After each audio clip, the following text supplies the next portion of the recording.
आप सभी को जय मसीह की। अधर्मी का पीड़ित होना तो सहज है, परंतु धर्मी जन क्यों पीड़ित होता है? क्यों वो व्यक्ति पीड़ित होता है जो परमेश्वर पर भरोसा रखता है? क्यों वो व्यक्ति पीड़ित होता है जो वचन के अनुसार चलता है? क्या आप इन सवालों का जवाब जानना चाहते हैं? तो हमारी इस आराधना में बने रहिए और थोड़ी देर में आपके प्रश्नों का जवाब आपको मिल जाएगा। आइए हम प्रार्थना करें। पिता परमेश्वर, धन्यवाद देते हैं इतने सुंदर शाम के लिए जो आपने हमें दिखाया, और धन्यवाद देते हैं जितने भी लोग हमारे साथ जुड़े हैं। प्रार्थना करते हैं जबकि आज हम स्तुति आराधना करते हैं उससे सारी मीमा सिर्फ आपको मिल सके। जो भी वचन का बीज बोया जाता है हमारे हृदयों में काम कर सके। जितने भी लोग हमारे साथ जुड़े हैं सभी को आप अपनी आशीष से भरिएगा। आगे के समय को आपके हाथों में सौंपते हैं, पूरी आराधना को आपके हाथों में सौंपते हैं, और इस प्रार्थना को हम यीशु मसीह के मीठे नाम से मांगते हैं, आमीन।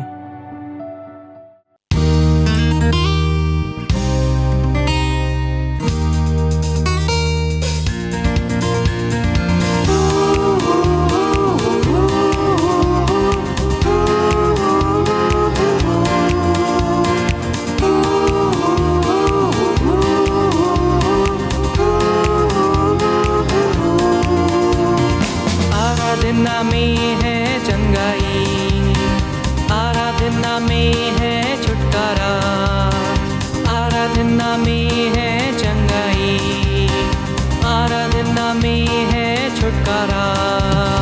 शरीर प्राण आत्मा में शांति आनंद देता है, जान से भी प्यारा प्रभु। शरीर प्राण आत्मा में शांति आनंद देता है, जान से भी प्यारा प्रभु। प्रार्थना करे, आराधना करे, वो अच्छा है, कितना भला है। हालेलुया। प्रार्थना करे, आराधना करे, वो अच्छा है, कितना भला है। छुटकारा पाए हमेशा, हालेलुया, छुटकारा पाए हमेशा। मांगोगे तुम्हें मिलेगा, मिलेगा, ढूंढोगे तुम पाओगे। मांगोगे तुम्हें मिलेगा, मिलेगा, ढूंढोगे तुम पाओगे।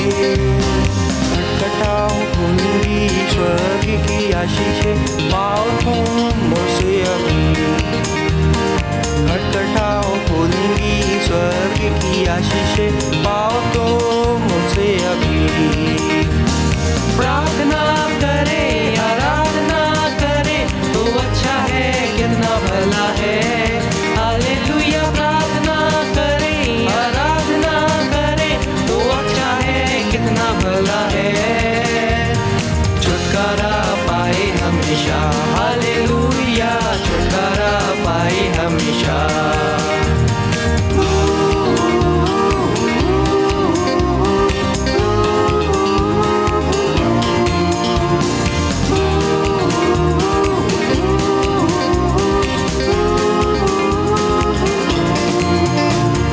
प्रार्थना करो निरंतर, प्रार्थना करो विश्वास से, प्रार्थना करो निरंतर, प्रार्थना करो विश्वास से। धर्मी जन की प्रार्थना, विश्वास की प्रार्थना, होती है सारे बंधन। धर्मी जन की प्रार्थना, विश्वास की प्रार्थना, होती है सारे बंधन। प्रार्थना करे, आराधना करे, वो अच्छा है, कितना भला है। हालेलुया। प्रार्थना करे, आराधना करे, वो अच्छा है, कितना भला है। छुटकारा पाए हमेशा, हालेलुया, छुटकारा पाए हमेशा। छुटकारा पाए हमेशा, हालेलुया, छुटकारा पाए हमेशा।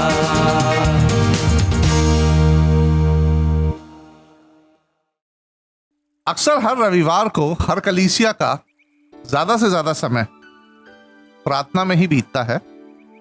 जैसे आराधना की शुरुआती प्रार्थना, आराधना की अंतिम प्रार्थना, कलीसियाई प्रार्थना, बधाई और धन्यवाद की प्रार्थना, नए लोगों के लिए प्रार्थना, प्रभु भोज के समय प्रार्थना, और फिर विशेष प्रार्थना चंगाई के लिए या जो लोग पीड़ाओं में हैं उनके लिए। दमोह की एक मसीह संस्था में जहां मैं कार्य किया करता था, वहां प्रतिदिन कार्य शुरू करने से पहले सुबह सारे कर्मचारी और अधिकारी वहां एक हॉल में इकट्ठा होते थे और वहां प्रेयर रिक्वेस्ट रखी जाती थी। और प्रेयर रिक्वेस्ट रखी जाती थी, फिर सब लोग बीमार और जिन्हें प्रार्थनाओं की जरूरत होती थी उनके लिए मिलके एक मन से प्रार्थना किया करते थे। और उसके बाद उनका नाम एक कार्ड पे लिखकर सारे कर्मचारी और अधिकारी उस पर अपने दस्तखत करके उस व्यक्ति तक पहुंचाते थे जो दुख और दर्द में है, पीड़ाओं में है, ताकि वो अपने आप में उसको एक प्रोत्साहन लगता था कि मेरे लिए प्रार्थना हुई है। इस संस्था में ये परंपरा आज भी जारी है। प्रिय, मेरे कहने का तात्पर्य यहां यह है कि हमारी विशेष प्रार्थना हमारी सेवकाई का, हमारी भक्ति का, हमारी आराधना का एक महत्वपूर्ण हिस्सा है, क्योंकि हम एक समूह के रूप में अपने प्रियजनों के लिए प्रार्थना के लिए आगे बढ़ते हैं और यही बात हमें एक दूसरे से प्रेम के लिए और एक दूसरे के दुख में साथ खड़े होने के लिए प्रोत्साहित करती है। हालांकि इस विशेष प्रार्थना का एक नकारात्मक पहलू भी है, और वो ये है कि विशेष प्रार्थना की सूची घटती नहीं है, बढ़ती जाती है। और कभी कभी ये जानना बड़ा निराशाजनक भी होता है कि दुनिया में दुख और पीड़ाएं जो हैं वो बढ़ती जा रही हैं और इसका अंत हमें दिखाई नहीं दे रहा। विशेषकर प्रार्थना का ये मुद्दा तब और भी बदतर हो जाता है जब इस सूची में हम अच्छे और धर्मी लोगों की गिनती बढ़ती हुई देखते हैं। खास तौर पर जो वचन के अनुसार जीते हैं, अपना जीवन परमेश्वर के लिए समर्पित कर देते हैं, अन्य लोगों के लिए भले और दीन होते हैं, इत्यादि इत्यादि। आज जब हम प्रेयर रिक्वेस्ट में ऐसे लोगों की रिक्वेस्ट को देखते हैं तो हमारे मन में एक ही सवाल उठता है कि धर्मी जन क्यों धर्मी जन पीड़ित होता है। धर्मी जन परमेश्वर पर पूर्ण विश्वास रखता है, पर वचन के अनुसार जीता है, प्रार्थनाओं वाला उसका जीवन होता है, तो फिर परमेश्वर क्यों ऐसे लोगों के दुखों को समाप्त नहीं करता है? क्यों धर्मी जन दुख और पीड़ाओं को झेलते हैं? आइए इस विषय पर अपना ध्यान केंद्रित करते हैं और देखते हैं कि क्यों परमेश्वर धर्मी जन को पीड़ित होने की अनुमति प्रदान करता है। इससे पहले कि हम अपने विषय में आगे बढ़ें, हमें यह समझना जरूरी है कि पीड़ा और दुख दर्द लोगों के विश्वास को चुनौती देता है। जब पीड़ाएं आती हैं तो लोगों का विश्वास जो है डामाडोल हो जाता है, क्योंकि वे स्वयं सोचते हैं कि पीड़ा और दुख जो है वो बुरी चीज है और बुरी चीज का होना उनके लिए दर्द का कारण बनता है। परंतु प्रियो, दर्द का होना हमेशा हमारे लिए नकारात्मक अनुभव नहीं होता है, क्योंकि पीड़ाएं और दर्द हमें प्रोत्साहित करती हैं। सफरिंग मोटिवेट्स अस। दर्द और पीड़ा खुद को प्रोत्साहित करने के लिए एक महत्वपूर्ण उपकरण साबित होता है। दर्द और पीड़ाएं एक व्यक्ति का व्यवहार बदल देती हैं।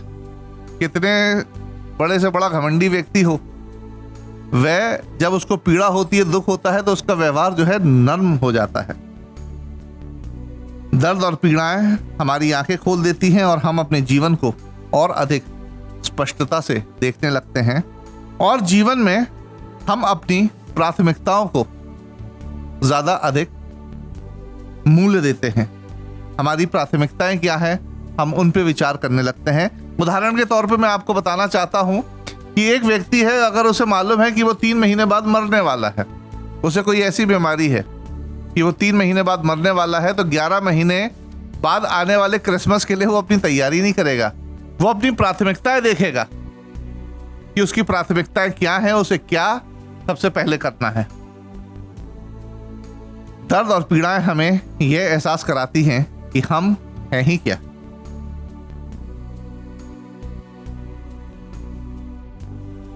और हम सांसारिक मृत्यु के कितने करीब रहते हैं। हम अपने भविष्य की प्लानिंग बनाने में लग जाते हैं।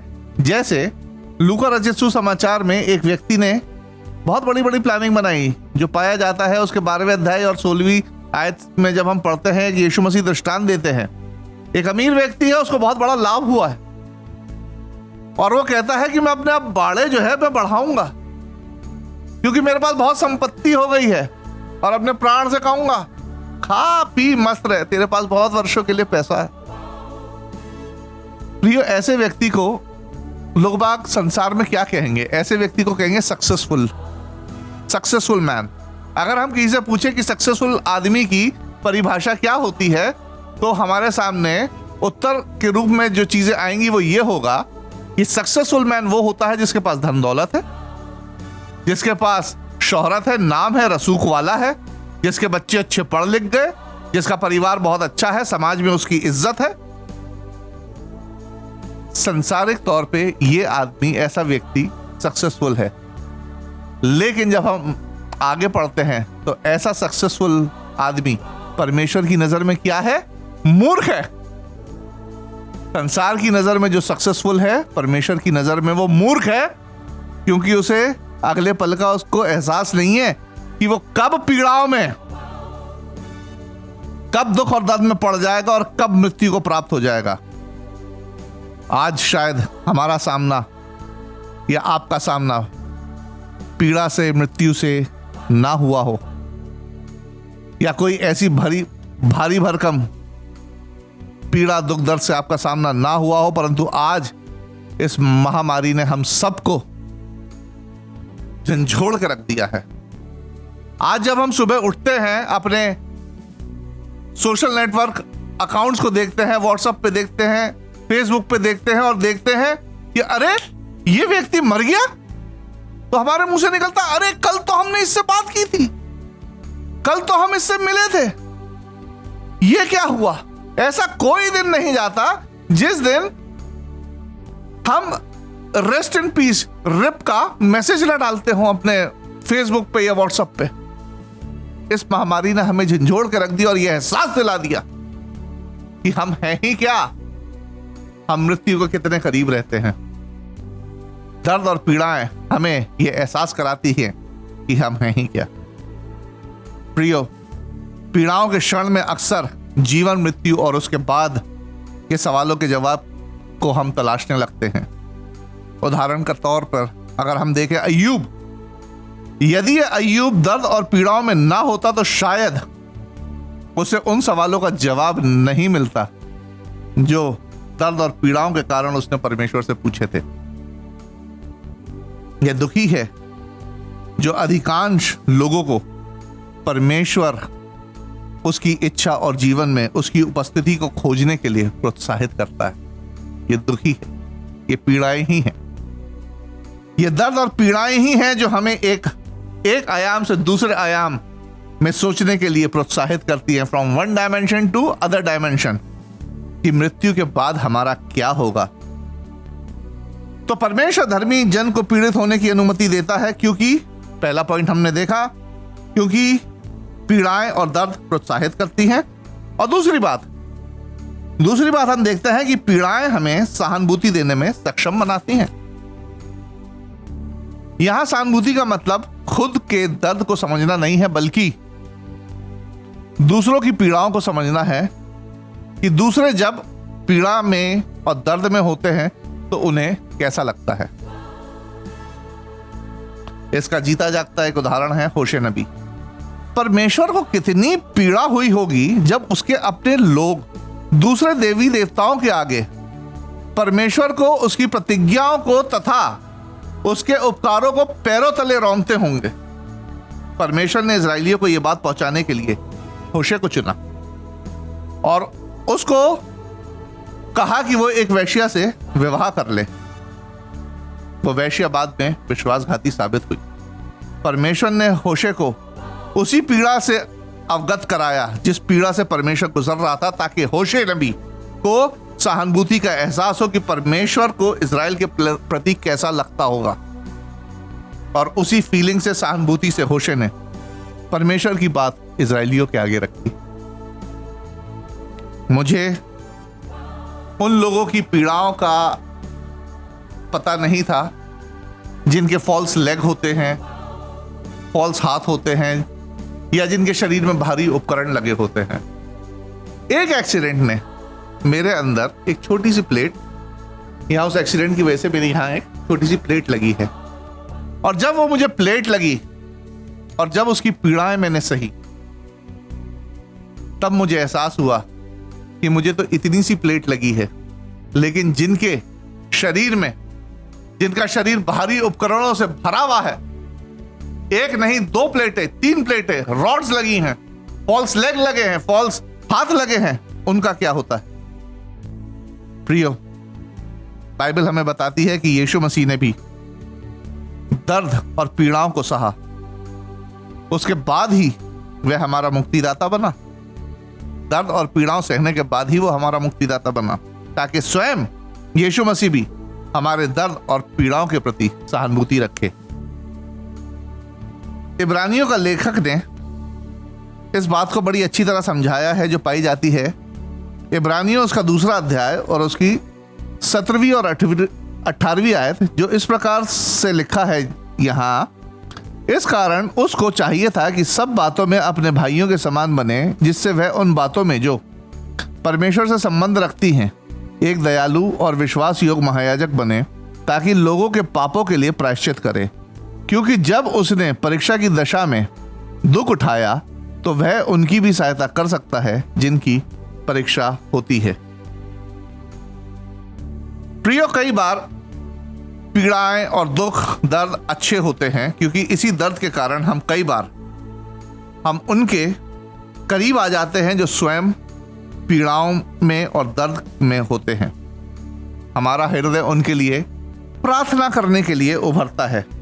अपनों के लिए तो सभी प्रार्थना करते हैं, अपने रिश्तेदारों के लिए तो सभी प्रार्थना करते हैं, लेकिन ये दुख और पीड़ाएं हैं जो हमें दूसरों के लिए प्रार्थना करने के लिए उभारती हैं। और जब हम ऐसा करते हैं तो जीवन की परीक्षा में परमेश्वर के आगे अच्छे साबित होते हैं और जीवन की पुस्तक में परिणाम स्वरूप हमारे अंक बढ़ जाते हैं। पौलुस भी यहां इस विषय में कुछ कहता है, जो पाया जाता है 2 कुरिन्थियों उसका पहला अध्याय उसकी 3री और 4थी आयत में, जहां इस प्रकार लिखा है, हमारे प्रभु यीशु मसीह के परमेश्वर और पिता का धन्यवाद हो, जो दया का पिता और सब प्रकार की शांति का परमेश्वर है। वह हमारे सब क्लेशों में शांति देता है, ताकि हम उस शांति के कारण जो परमेश्वर हमें देता है उन्हें भी शांति दे सकें जो किसी प्रकार के क्लेश में हों। तो प्रियो, हमने जाना कि परमेश्वर क्यों धर्मी को पीड़ित होने की अनुमति देता है। हमने पहला देखा, पीड़ाएं और दर्द हमें प्रोत्साहित करती हैं। दूसरी बात, पीड़ाएं हमें सहानुभूति देने में सक्षम बनाती हैं। और तीसरी बात, पीड़ाएं पाप के आतंक को उजागर करती हैं। जब भी कोई अच्छा व्यक्ति जवानी में या अचानक से मर जाता है, एक्सीडेंट के द्वारा, बीमारी के द्वारा या फिर कोरोना के द्वारा, तो हमारे मुंह से एक ही प्रश्न निकलता है कि क्यों, ऐसा क्यों। ऐसे कई उदाहरण हैं जहां व्यक्तियों ने पीड़ाए तो सही, परंतु उनका अंत जो हुआ बड़ा अच्छा हुआ। उदाहरण के तौर पे जैसे एक सिनेमा होता है, जब सिनेमा में हम देखते हैं, जब पिक्चर शुरू होती है तो नायक जो है बड़ा संघर्ष करता है, पीड़ाएं उठाता है, और बाद में एंड जो है उसका बड़ा अच्छा हो जाता है कि वो सारी चीजें उसकी शांत हो जाती हैं। परंतु कई बार लोग अपनी पीड़ाओं का दोषी परमेश्वर को ही मान लेते हैं कि परमेश्वर हमारी पीड़ाओं का अंत ही नहीं करता, जैसे पीड़ाओं के लिए परमेश्वर ही जिम्मेदार है। प्रियो, बाइबल साफ साफ एक चीज बताती है रोमियो 6 और 23 में कि पाप की मजदूरी मृत्यु है। पाप की मजदूरी मृत्यु है। प्रियो, इस पीड़ा की कहानी बहुत पुरानी है। यह आदम हवा से शुरू हुई, जिन्होंने परमेश्वर की आज्ञा का उल्लंघन किया, और पाप का बीज जब पीढ़ियों के रूप में मल्टीप्लाई हुआ तो उसका असर सृष्टि पर भी पड़ा, और मनुष्यों ने अपने पापी स्वभाव में सृष्टि को रौंदना शुरू कर दिया, जिसका नतीजा था जल प्रलय, और जिसका नतीजा आज भी है। हिंसा, बीमारी इत्यादि इत्यादि। और इसी पाप ने हर पीढ़ी को पीड़ाओं के अधीन कर दिया, और इस पाप ने पीड़ाओं के माध्यम से हर मनुष्य को यह भी जतला दिया कि हर एक मनुष्य संसारिक मृत्यु के अधीन है और यीशु मसीह के आने तक, दूसरे आगमन तक रहेगा। आज भी ऐसे कई लोग हैं जो पीड़ाओं और दुख के लिए पाप को नहीं परंतु परमेश्वर को ही जिम्मेदार ठहराते हैं, परंतु जो परमेश्वर को यीशु मसीह के माध्यम से जानता है उनके लिए पीड़ाएं इस दुनिया में पाप की शक्ति का उजागर करती हैं तथा उन्हें निरंतर याद दिलाती रहती हैं कि हमारी ये पीड़ाएं पाप के कारण हैं। और यह सोच और स्वस्थ समझ जो होती है एक व्यक्ति को पाप से दूर करती है तथा व्यक्ति इस प्रकार की समझ से पाप को आगे के लिए त्यागना शुरू कर देता है कि ये पीड़ाएं जो है ये पाप के कारण आई हैं। जिस आदमी को ये समझ होगी तो वो पाप से दूर होता चला जाएगा। यही समझ हमें यीशु मसीह के बलिदान की सराहना की ओर ले जाती है कि उसके दुख उठाने से, उसकी मृत्यु से हमें पापों से छुटकारा मिला है और हम हमेशा की पीड़ा और दुख दर्द से हमें निजात मिली है। प्रियो, बहुत एक महत्वपूर्ण बात मैं आपको बताने जा रहा हूं कि बिना पाप और पीड़ा के हम कभी भी सुसमाचार को नहीं जान पाते। सुसमाचार को जानने के लिए पीड़ा और पाप का जानना बहुत जरूरी है। आखिरी कारण कि परमेश्वर क्यों धर्मी लोगों को पीड़ित होने की अनुमति देता है, तो इसका चौथा कारण है पीड़ाएं हमें परमेश्वर के करीब लाती। कई लोग तो पीड़ाओं के लिए परमेश्वर पर दोष लगाते हैं, परंतु कई लोग इन्हीं पीड़ाओं के कारण परमेश्वर की नजदीकी में आते हैं। पौलुस इस बात का सबसे अच्छा उदाहरण है। पौलुस जो वचन का जानकार था, जब पीड़ाओं से गुजरा तब परमेश्वर के निकट आया, ना कि वचन का अध्ययन करते समय वह परमेश्वर के निकट आया।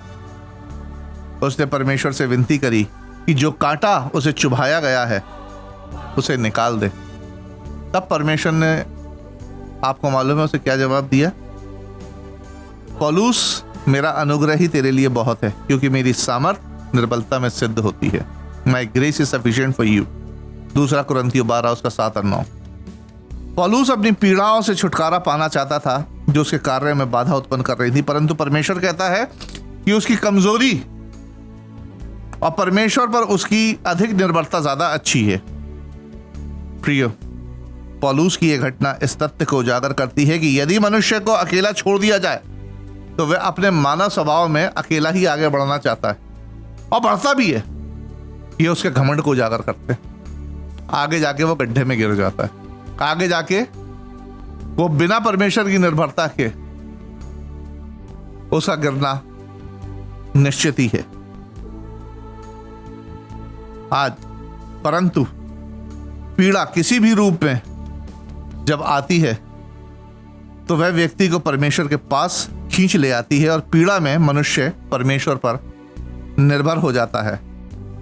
परमेश्वर पर निर्भर होना शर्मनाक बात या कमजोरी की निशानी नहीं है, परंतु यह वास्तविकता है, एक सरल सा सत्य है कि हम सांस लेने के लिए भी आज परमेश्वर पर हमें निर्भर होना पड़ता है। हमें परमेश्वर पर निर्भर होना पड़ता है अपनी एक एक सांस लेने के लिए। और जब ये बात हम भूल जाते हैं तब ये पीड़ाएं, ये दुख दर्द हमें भली भांति इस बात को याद दिलाती हैं कि यदि तुम्हारे साथ परमेश्वर है, यदि आपके साथ परमेश्वर है तो आपके पास सब कुछ है। अगर परमेश्वर नहीं है तो आपके पास सचमुच प्रियो कुछ भी नहीं। आपके पास यीशु मसीह नहीं, कुछ भी नहीं। यहां तक कि एक दिन ये जो सांसें भी हम ले रहे हैं अचानक आपका साथ छोड़ के चली जाएंगी अगर परमेश्वर आपकी जिंदगी में नहीं है। एक ना एक दिन हमें जाना तो है ही, लेकिन अगर हम परमेश्वर को अपने जीवन में उपस्थित रख के हम ये दुनिया छोड़ के जाएंगे तो हमें एक निश्चितता है कि मरने के बाद हमारा क्या होगा, हम स्वर्ग में जाएंगे। और यदि हम बिना निश्चितता के मर गए और हम डामाडोल स्थिति में है कि हमारे जीवन में परमेश्वर नहीं है, तो प्रियो, आप जानते हैं कि इस मृत्यु के बाद भी एक दुनिया है और हमें अनंत जीवन वहीं बिताना है। आज आप किस स्थिति में हैं?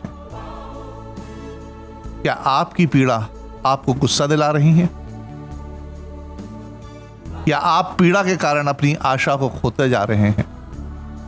मैं आज आपको प्रोत्साहित करना चाहता हूं कि पीड़ाओं के संबंध में अपना ऐसा विनाशकारी दृष्टिकोण ना रखें।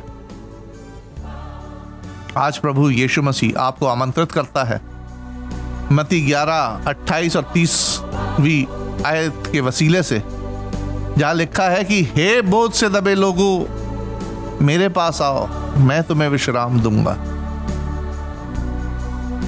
यीशु मसीह ने यह नहीं कहा हे बोझ से दबे लोगों मेरे पास आओ, मैं तुम्हें पीड़ाओं से छुड़ाऊंगा, मैं तुम्हें चंगाई दूंगा।